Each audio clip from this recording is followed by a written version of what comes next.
We just heard a wonderful presentation from Linda Steer on Unboxing the Canon, which is a great art history podcast.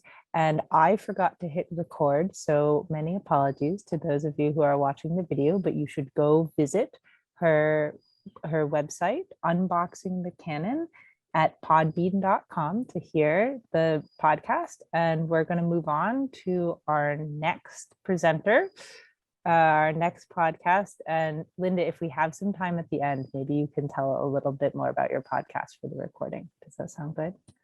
Awesome. Okay, so Adam, take it away.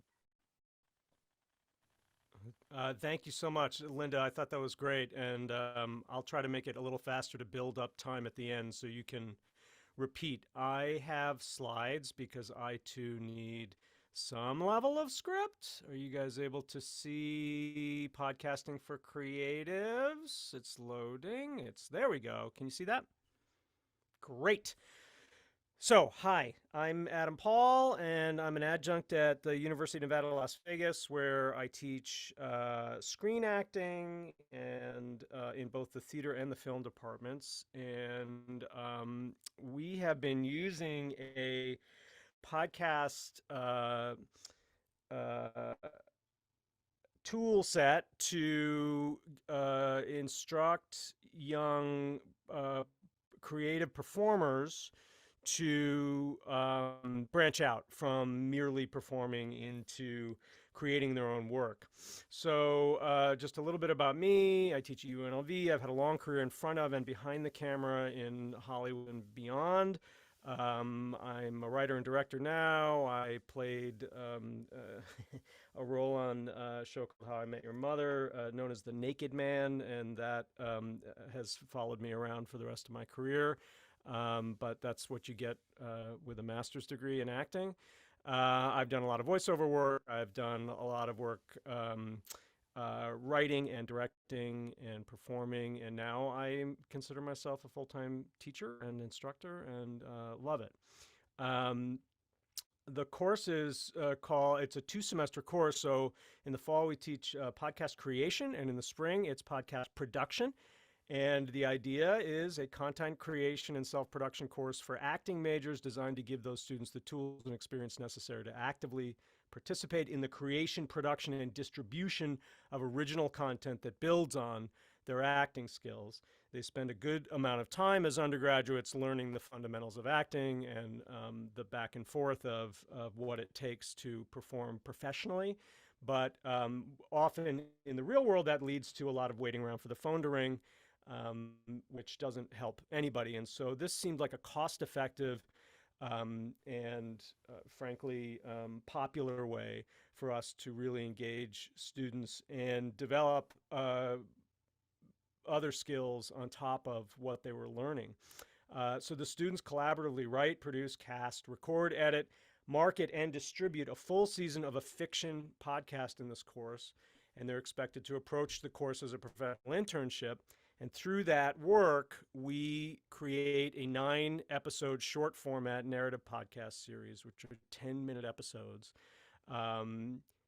that parallels with development of individual podcast concepts that the students then pitch to the class in sort of a Shark Tank format to get feedback and also really learn how to develop an idea and give literal voice to their point of view. So the students understand how to analyze the writing structure and process of creating these short format serialized episodes, understand written storytelling techniques, understand microphone and performance technique, and develop production skills and the basics of podcast marketing and analyzing the impact of their work on their audience. And of course, developing entrepreneurial skills. In order to produce and release a relevant series within the academic calendar, we've adhered to some simple parameters. We have 10-minute episodes. There are only 9 episodes per season. We set it at UNLV, and the characters should mostly be students. And the result has been Pod 115, which is a fictional podcast about a Nevada college podcast that's disrupted by bizarre signals, leading its student crew to an unearthly and horrifying discovery deep in the desert.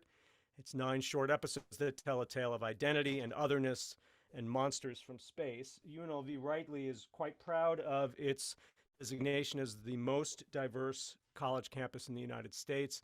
And I felt it was important, of course, to engage our students around diversity, equity, and inclusion. And this show does that through the lens of chasing an alien through the desert. So the basic format for us with season 1 all occurred before the pandemic. And then as we were rolling and recording, the pandemic happened and we needed to switch to remote recording, which involved, as Kim has recently understood, trying to remember to hit the record button with everybody in their own closets and doing it via Zoom. Season 2, we started in person, and then we needed to finish remote as well because we had that false start on COVID overall. And sorry, I keep going the wrong way. How do I go backwards again? Oh, there we go. Here we go. Okay, so sorry.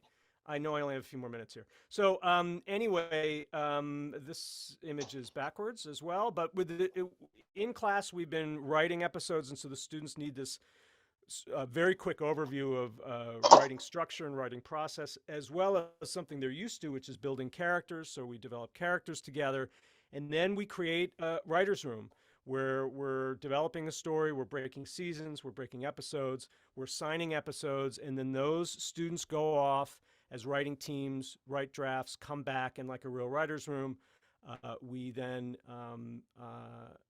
edit those drafts. The result has been pretty terrific. We've been named one of the top sci-fi podcasts for 2020.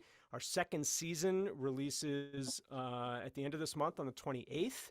And that work was entirely recorded on iPhones over Zoom in everyone's closets, and it actually sounds phenomenal. One of the things that's important to me to instruct our students on is not wait for the technology to be perfect or for the process to be perfect, but to do it. Sort of a modern startup model of move quick and break things.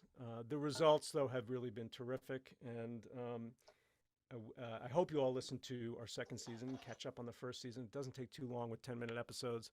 And again, we release on the 28th. You can always learn more at pod115.com and on our social media feeds at pod115show. Did I make 5 minutes or am I over? You're a little bit over, but it's okay. Oh, 'Cause okay, we I'm have done. fewer presenters. Yeah, So we're sorry, good. Linda. No worries, no worries. We're all good. Thank you so much for sharing Thank you, about that everybody. podcast. And it sounds like an amazing course. I would love to be We one had a of lot the of fun. students in it. Yeah, Yeah, we have a lot of fun. cool. All right, so is Gabriel here? All right, so we're gonna skip Gabriel, and is Laura here? All right, so we're gonna move on to Elmira, who is coming to us to tell us about her podcast on the story of Iran. She already put it in the chat, perhaps? Yeah. All right. Elmira, take us away. So much, Kim. It's awesome to be here and to get to hear about all these fantastic podcasts and to share a little bit about what I've kind of been working on.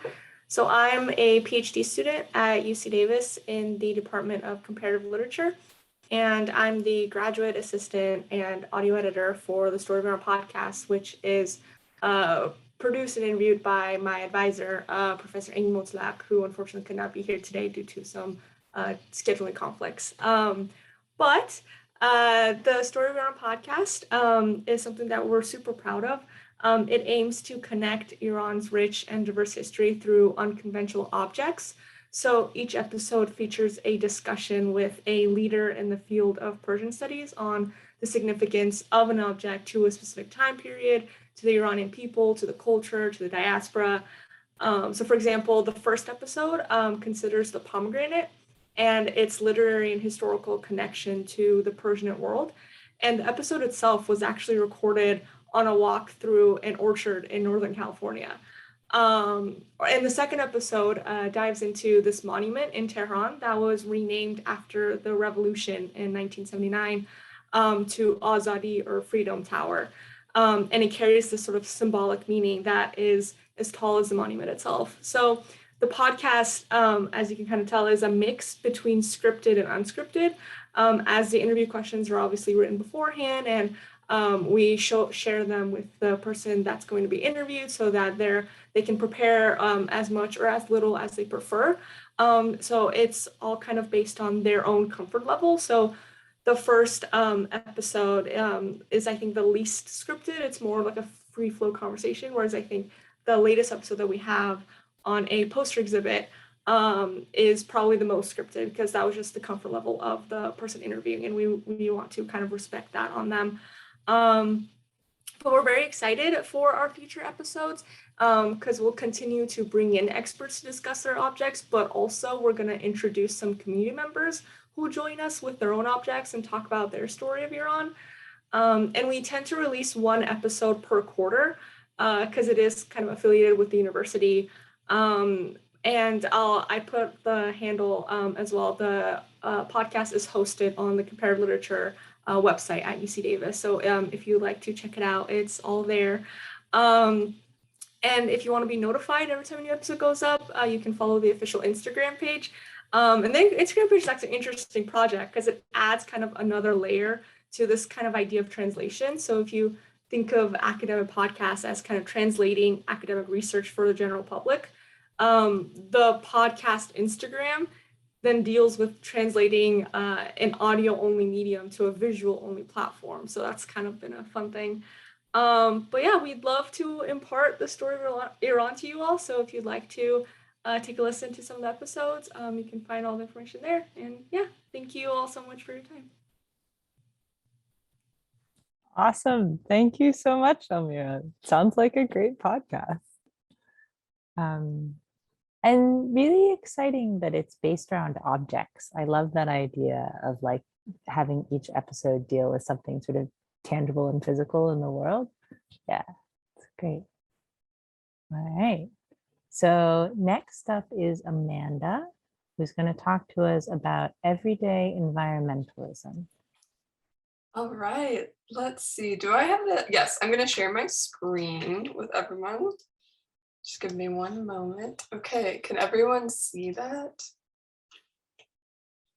Okay, perfect. So my name is Amanda Martin-Hardin. I'm a history PhD candidate at Columbia, and I'm going to tell you a little bit about my fairly new podcast, Everyday Environmentalism. It was also a COVID project.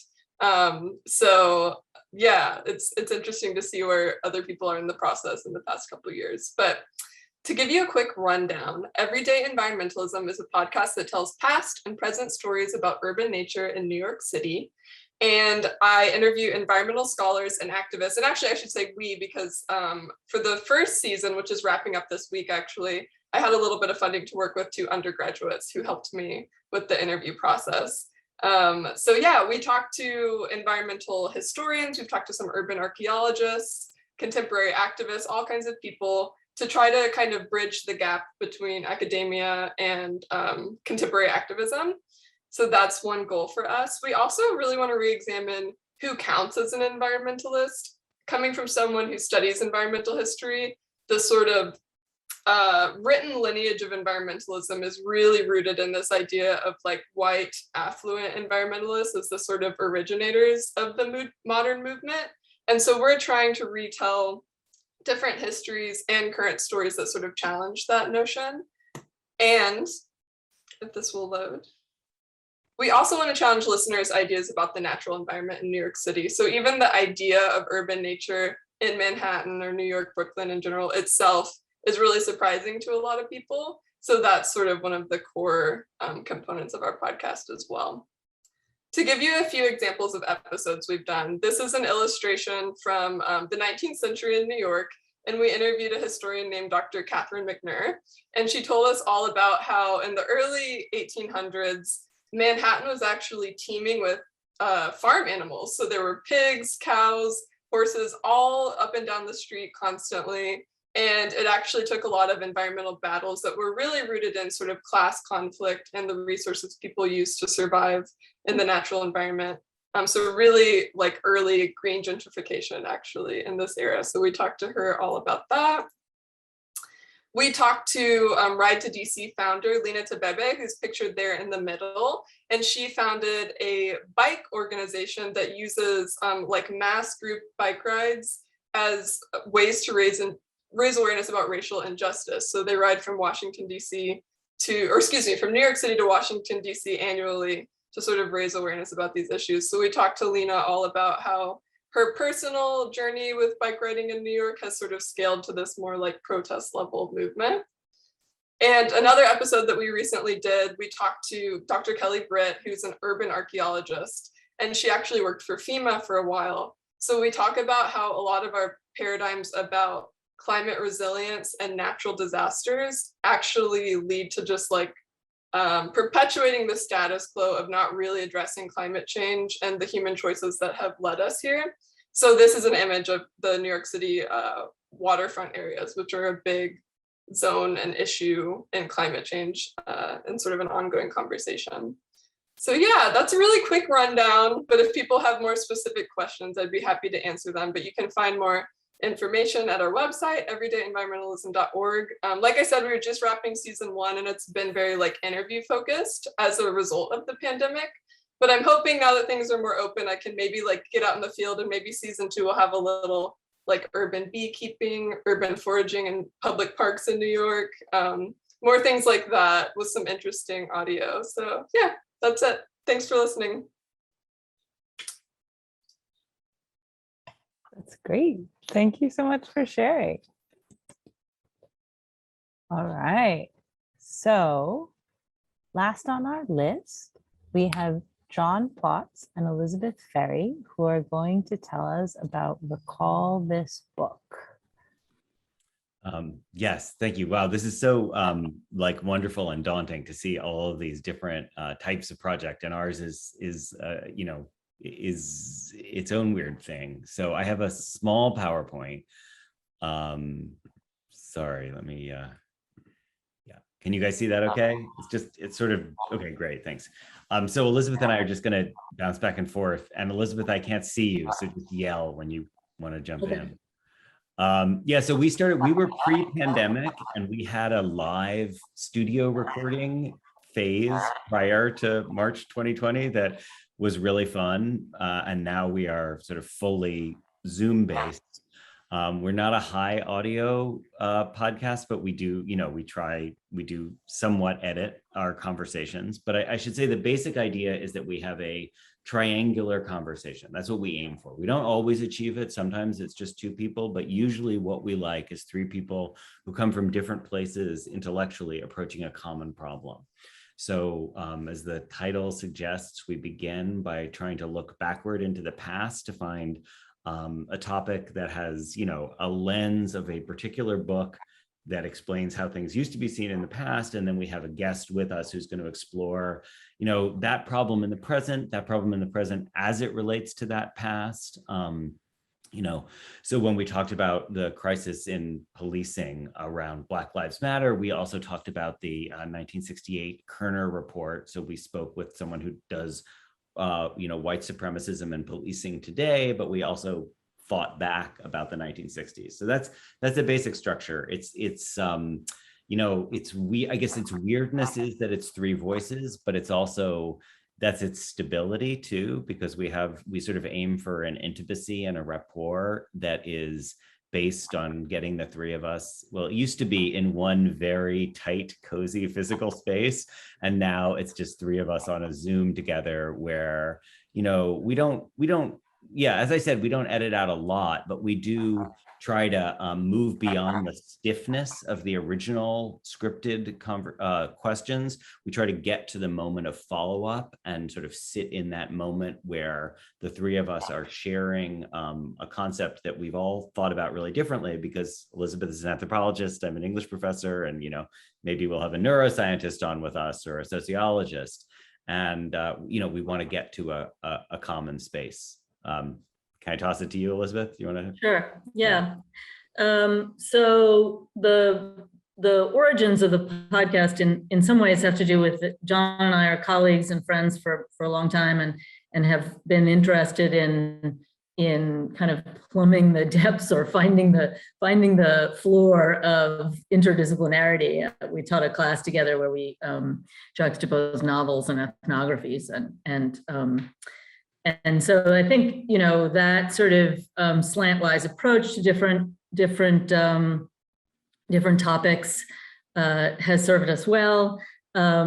We also, you know, John touched on the way in which we don't, and I was interested to hear you say move beyond the script, because I don't even really think of us as having a script. It's more like we have a conversation. Yeah. And often when we have a sort of prior conversation with guests, we'll stop them at a certain point because it's sort of like getting too good and we want it to be fresh, right?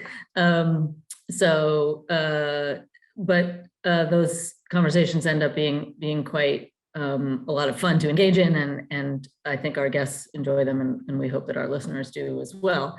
The other thing that I thought I might mention is you can see here on this screen the sort of special series dimension, and this is another kind of way in which, no, you're shaking your head. Can you not see it?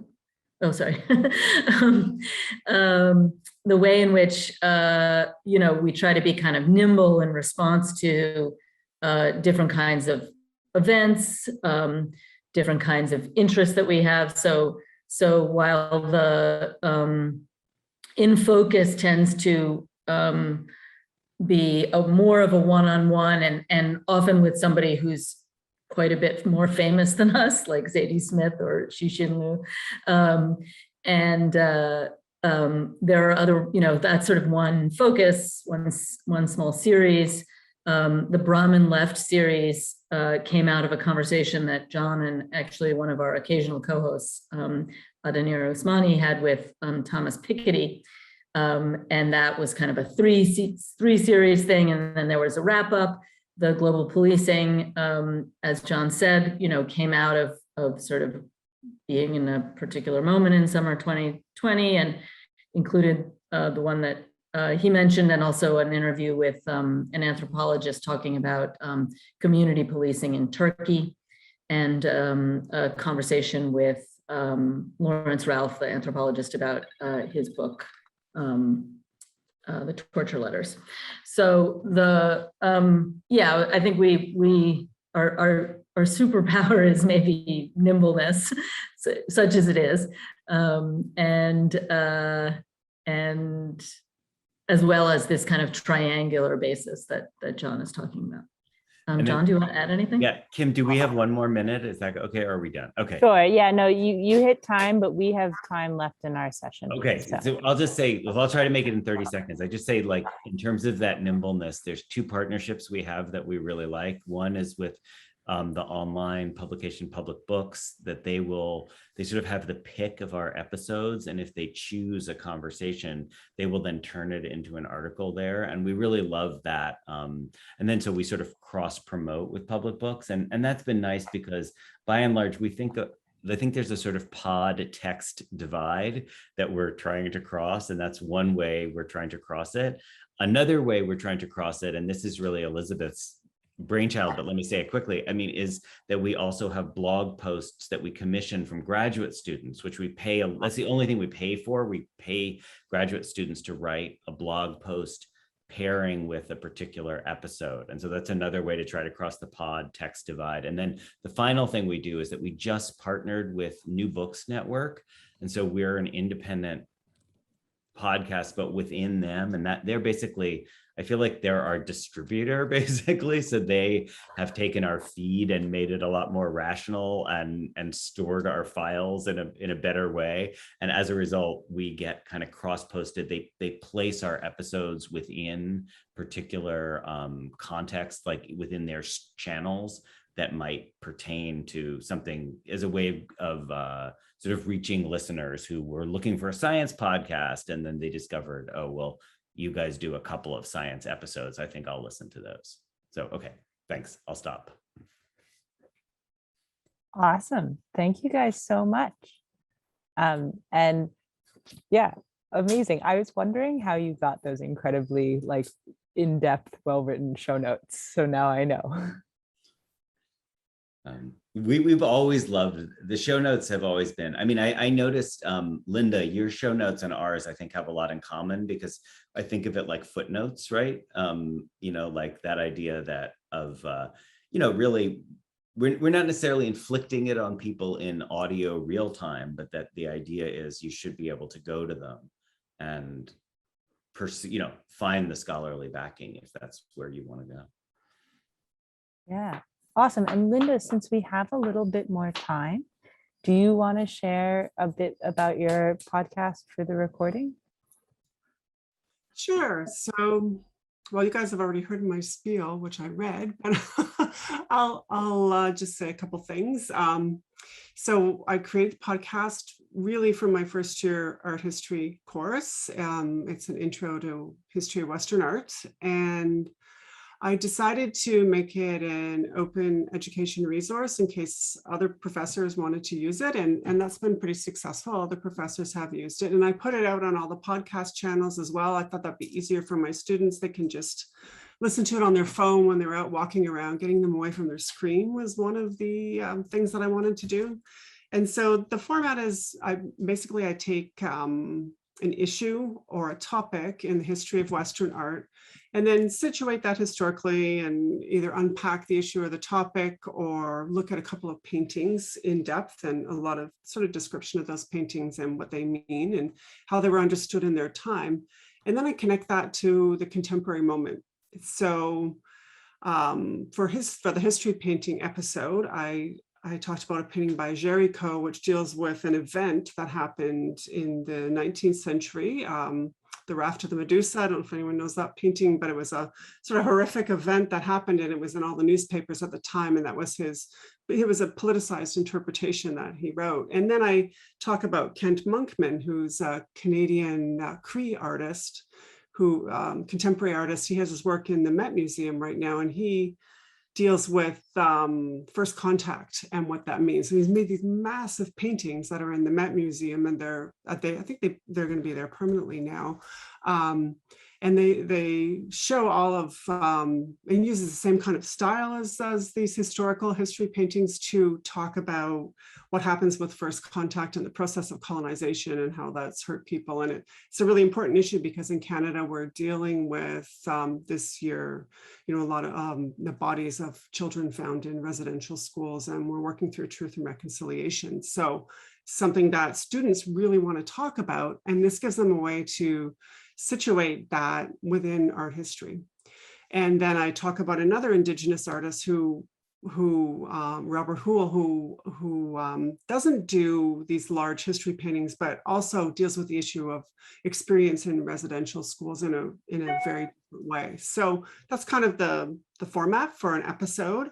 Yeah, and I guess that's about all I need to say. I'm working with a grad student an undergrad student, research assistant this year, and we are sort of making it a bit more conversational. So our first episode came out in September, and it was on Orientalism.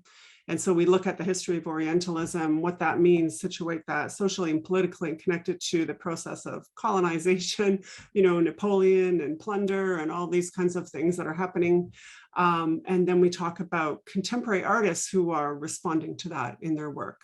So I find it really works. It's interesting for students, and I'd like to tell good, interesting stories, and students really hang on to that. And then they can see that the history of art has relevance and meaning to our contemporary moment. Monuments, that's another episode.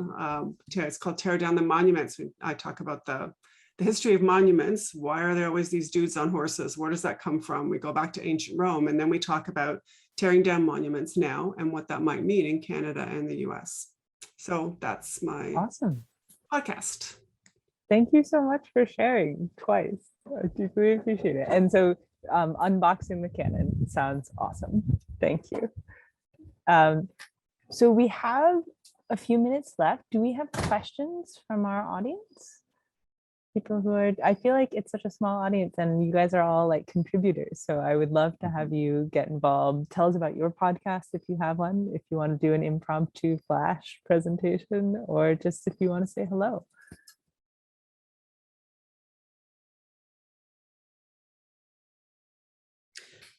Can I propose a topic, Kim? Which is, I would love to hear thoughts about the interaction between the audio and non-audio aspects of our podcast, how we all think about that. I mean, we talked about show notes, and you saw in my notes, Adam, I was shouting out that you guys put it up on YouTube, which is interesting. But just generally, yeah, how you guys think about that interface. I'll jump in on that. One of the things I teach my students is that it is a very visual medium, and there's someone behind you, Kim. There you go. It is because it's so descriptive. YouTube putting our fiction podcast on YouTube is more than anything about discoverability, as it is the second largest search platform out there. But I also, because I'm a filmmaker, I love to add visual elements that enhance the audio. And I point to the Apple TV show Calls, which is a whole series that effectively works in that same way with animated visuals that are a little more abstract, but really enhance the audio portion of it. So I don't know if that helps anybody, but that's my whole spin on it.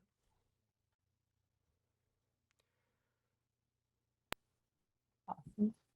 Thank you for alerting me to the dangers of turning off self-view.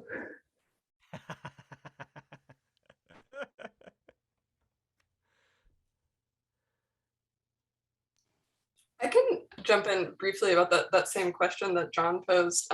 So far for text, it's something I've been wanting to engage a little more thoughtfully. I haven't quite known how to beyond the sort of just doing a transcript that I make available.